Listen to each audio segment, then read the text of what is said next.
This just in, and no, this is not routine military movement. This is something far more serious. The United States has just pushed one of its most feared battlefield aircraft into one of the most volatile choke points on the planet, the Strait of Hormuz. The A-10 Warthog, a machine built for destruction, designed for close combat, and feared for what it can do in tight, contested environments, is now entering the equation. Think about that for a second. This is not a stealth bomber flying high above radar.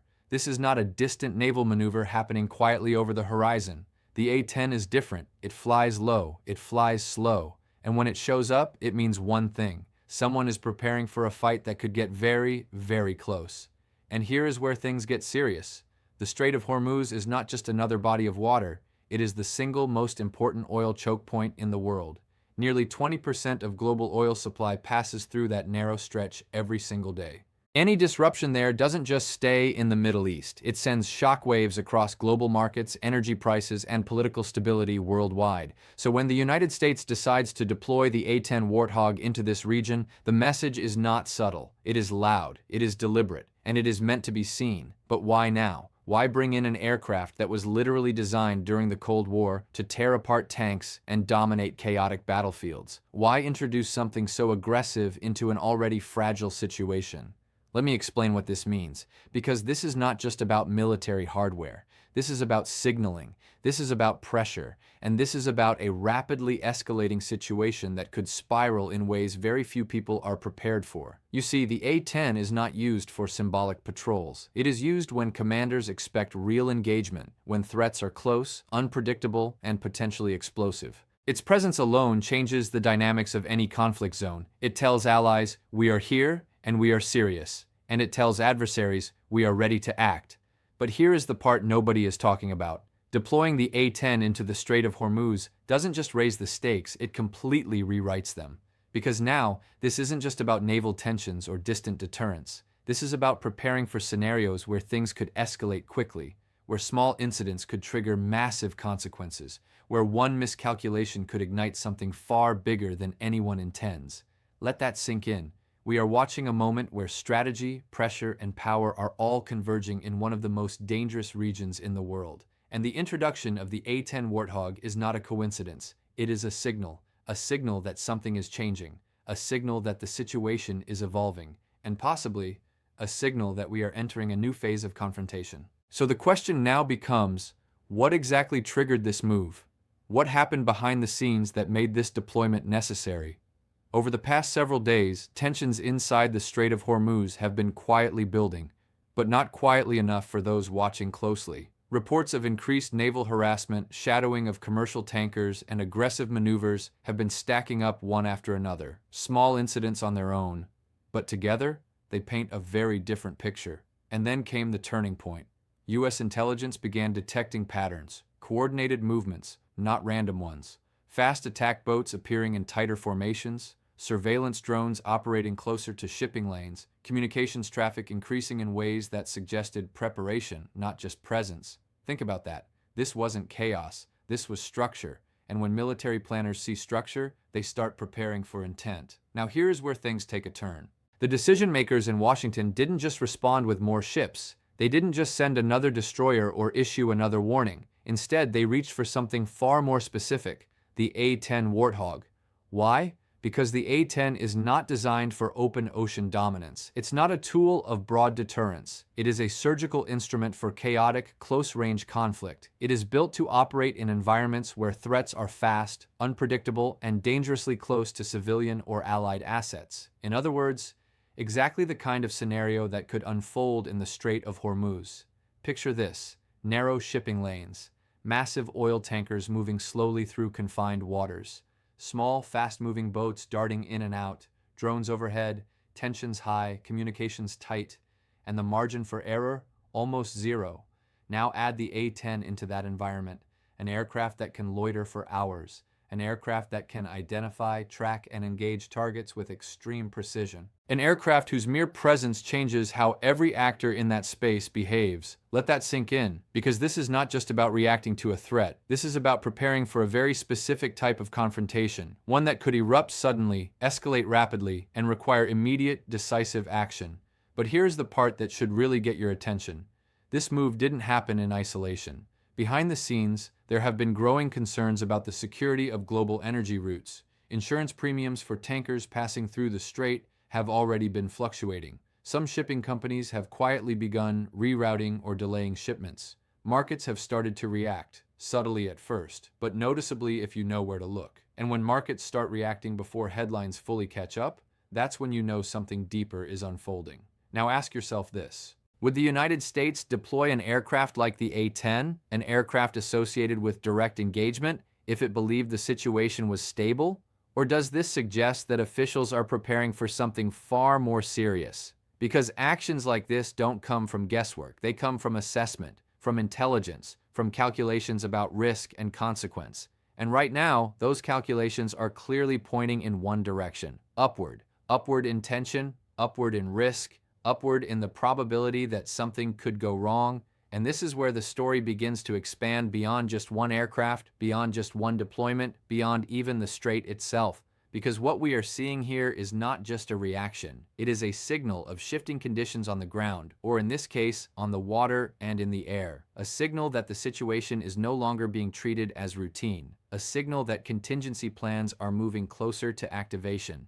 And a signal that the margin between deterrence and confrontation is getting thinner by the day. So now the question becomes even more important. Why does this matter so much? Because this is not just a military move. This is a pressure point in the global system. Let me explain what this means. The Strait of Hormuz is not just important, it is critical.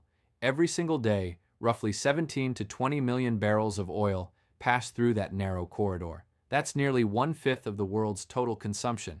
Countries across Asia, Europe, and beyond depend on that flow to keep their economies running. Now imagine even a partial disruption, not a full blockade, not a major war, just a series of incidents, delays, threats, near misses, tankers slowing down, insurance costs rising, shipping companies hesitating. What happens next? Oil prices spike, and when oil prices spike, everything else follows. Transportation costs increase, food prices rise, manufacturing slows.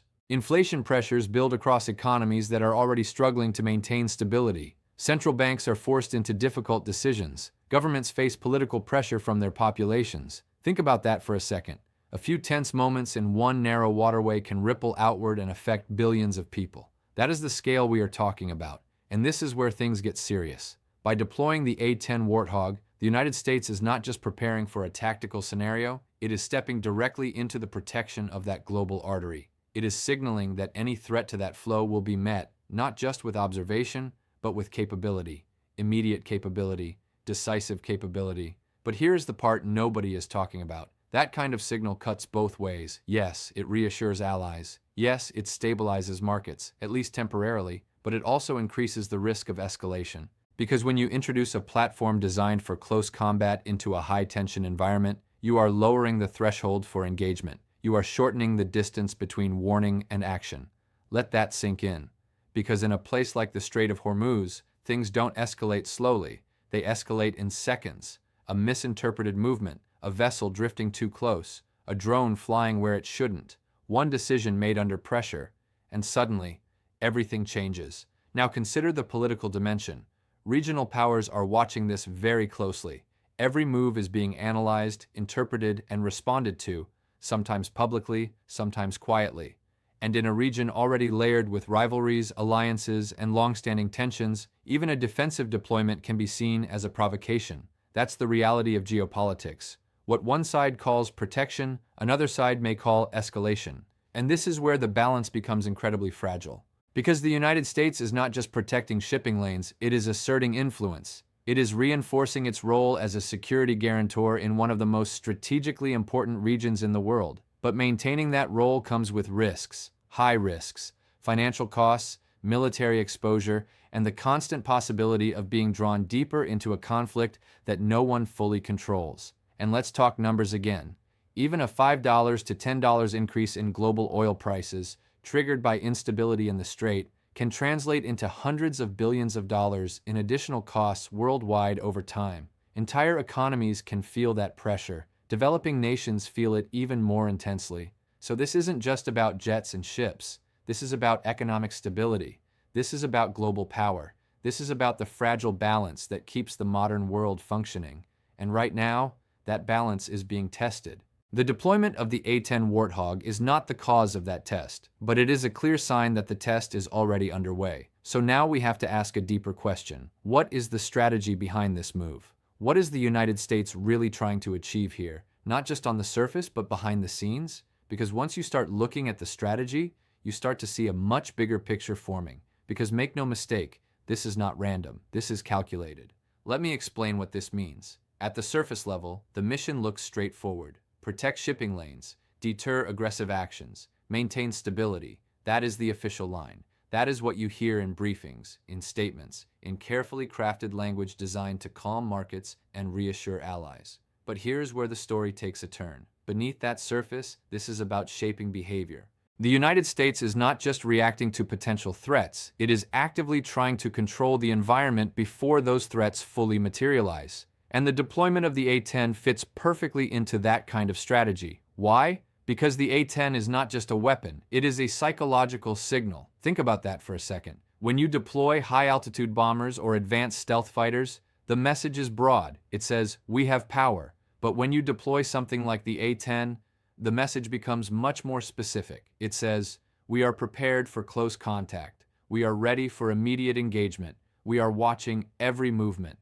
That changes calculations. It forces anyone operating in that space to think twice, to hesitate, to reconsider actions that might otherwise seem low risk. And in a high-tension environment, hesitation can be the difference between escalation and restraint. But here is the part nobody is talking about. This strategy is also about flexibility. The A-10 gives commanders options that other platforms simply do not provide. It can respond quickly to small, fast-moving threats. It can operate in coordination with naval forces. It can stay in the air for extended periods, providing continuous coverage over critical areas. In other words, it fills the gap between presence and action. And that gap is where most modern conflicts are decided. Let that sink in. Because this is not about launching large-scale operations. This is about managing gray zone scenarios, situations that sit just below the threshold of open conflict, but carry very real risks. Harassment, interception, close encounters, limited engagements. These are the kinds of situations that can spiral out of control if not handled precisely. And the A-10 is built for precision. Now step back and look at the broader strategy. The United States is reinforcing a layered approach. Naval forces control the sea lanes. Surveillance systems monitor activity across the region. And now, with the A-10, there is a dedicated capability for rapid, close-range response. Sea, air, and intelligence working together. That is not just deployment, that is integration. And integration signals preparation. But there is another layer to this strategy, one that goes beyond immediate security concerns. This is also about credibility. For years, there have been questions, quiet questions but persistent ones, about whether the United States would continue to enforce its commitments in the region. Allies have been watching, adversaries have been testing boundaries. So what does this move do? It answers those questions without saying a word. It shows presence. It shows readiness. It shows that when critical interests are at stake, action will follow. And in geopolitics, perception matters just as much as reality, sometimes more. Because if allies believe you will act, they align with you. If adversaries believe you will hesitate, they push further. This deployment is designed to eliminate that hesitation. But here is where things get complicated. Every strategic move creates a reaction. Every signal sent is interpreted, sometimes correctly, sometimes not. And in a region where mistrust runs deep, even a defensive posture can be seen as a challenge. So while the United States is trying to stabilize the situation, others may see it as an escalation. And that is the paradox. The very steps taken to prevent conflict can sometimes bring it closer. Think about what that means. You increase presence to reduce risk, but that presence itself becomes part of the risk equation. And now, all it takes is one misstep, one miscalculation, one moment where perception and reality don't align, and suddenly the strategy shifts from prevention to reaction. So the question now becomes unavoidable. How are others responding to this move? What are leaders, markets, and global observers saying as this situation unfolds in real time? Because strategy does not exist in isolation. Because when something like this happens, the world does not stay silent. Leaders respond, markets react, analysts start connecting dots. And behind closed doors, decisions begin to shift. Let me explain what this looks like. First, the political response. Across the region, statements are being issued. But listen carefully to the tone, not just the words. Some leaders are calling for restraint. Others are emphasizing sovereignty and regional stability. On the surface, it sounds diplomatic, measured, even calm. But here is where things get serious. Diplomatic language often hides real concern. When officials start repeating phrases like avoid escalation and maintain peace, it usually means they see a real risk that those things could break down. It is a signal, subtle but clear, that the situation is being taken very seriously at the highest levels. And then there are the warnings, indirect statements, carefully worded messages that push back without directly confronting.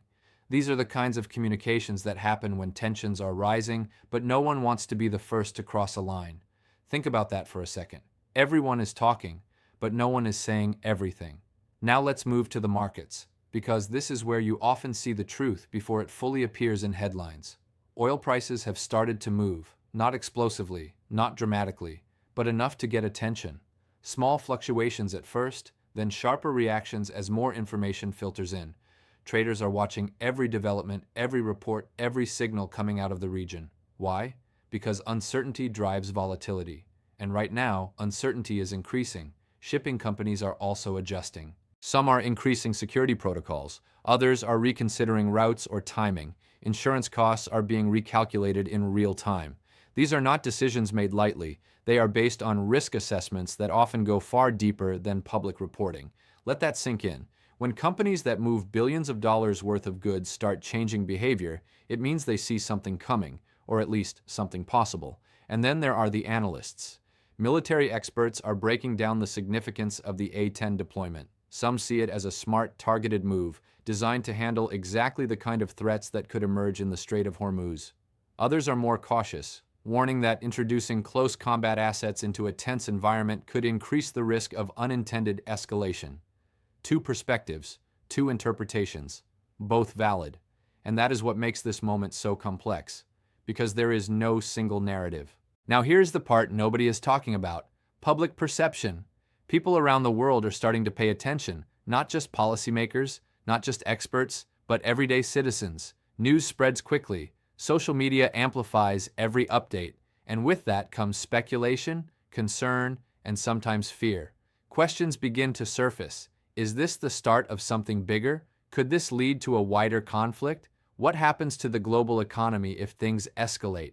These are not abstract questions. These are real concerns that affect real lives. Fuel prices, food costs, job stability, economic confidence. All of it is connected, and when uncertainty spreads, it doesn't stay contained. It moves through systems, through markets, through societies. Now step back and look at the full picture of the fallout. Political tension rising, markets reacting, industry adjusting, public awareness growing. This is not a contained event anymore. This is a developing situation with multiple layers, each influencing the other in real time. And this is where the pressure begins to build. Because as reactions intensify, so does the need for decisions. Leaders must choose how to respond. Military planners must adjust their strategies. Companies must manage risk. And all of this is happening simultaneously, under conditions that are constantly changing. Think about what that means. This is not static. This is dynamic. Every hour, every day, new information shifts the balance slightly, sometimes toward stability, sometimes toward escalation. And the presence of the A-10 Warthog is now part of that equation, a visible reminder that the situation is being taken seriously, a signal that capability is in place, and a factor that every other actor must now consider in their own calculations. So now we arrive at an even bigger question. What does all of this connect to? Because this is not just about one region, one deployment, or one moment in time. This is part of something larger, a broader pattern, a shifting global landscape that is becoming more complex, more competitive, and more unpredictable. This is not just about the Strait of Hormuz. This is not just about one aircraft. This is about a world that is changing, and changing fast. Let me explain what this means. For decades, the global system operated on a certain assumption, that critical trade routes would remain open, that major powers would manage tensions carefully, and that the flow of energy, goods, and capital would continue with minimal disruption. That assumption is now being tested, and the Strait of Hormuz sits right at the center of that test. Think about it. This narrow passage connects the energy resources of the Middle East to the rest of the world. It is a lifeline not just for oil, but for the entire structure of modern economies. And when that lifeline comes under pressure, it exposes just how fragile the system really is. But here's where things get deeper. What we are seeing is part of a broader shift in global power dynamics. Competition between major powers is increasing, regional actors are becoming more assertive, alliances are evolving, some strengthening, others weakening, and in the middle of all this, critical choke points like the Strait of Hormuz are becoming focal points for influence and control. Let that sink in, because this is not an isolated tension, this is a pattern. We have seen similar pressures in other strategic locations: shipping lanes, border regions, contested zones where economic importance meets political rivalry. And each time the stakes get a little higher, the responses a little stronger. Now add another layer to this: energy. The world is in the middle of an energy transition, but it is far from complete. Oil and gas still power the majority of global industry, transportation, and infrastructure. That means disruptions in supply don't just cause temporary inconvenience, they create systemic shocks. And those shocks can spread quickly.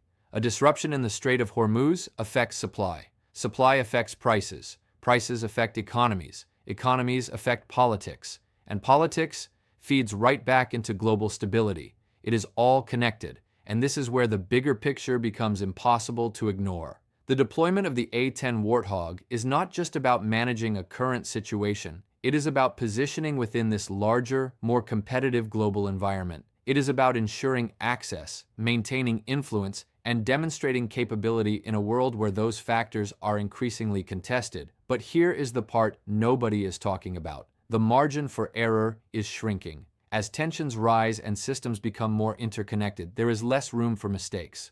Decisions have faster consequences. Reactions happen more quickly. And once a situation begins to escalate, it becomes much harder to control. Think about that for a second. In the past, a local incident might stay local. Today, it can become global in a matter of hours. Financial markets react instantly. Information spreads instantly. Political pressure builds instantly. And in that kind of environment, even small events can have outsized impacts. Now consider what that means for the current situation. You have a critical choke point. You have rising tensions. You have military assets being deployed with increasing precision. And you have a global system that is highly sensitive to disruption. That combination is volatile. Not guaranteed to explode, but capable of doing so if the right conditions align. And that is why every move matters. Every signal, every deployment, every response, because they all feed into a larger system that is already under strain. So when you see the A-10 Warthog entering the Strait of Hormuz, you are not just looking at a tactical decision. You are looking at a piece of a much bigger puzzle, a puzzle that involves global power, economic stability, and the future direction of international relations. And now the question becomes even more urgent. Where does this go from here? That is the question everyone is asking. And the truth is, there is no single answer. There are multiple paths forward, and each one carries its own risks, its own consequences, and its own set of unknowns. Let me explain what this means. The first scenario is the one everyone hopes for: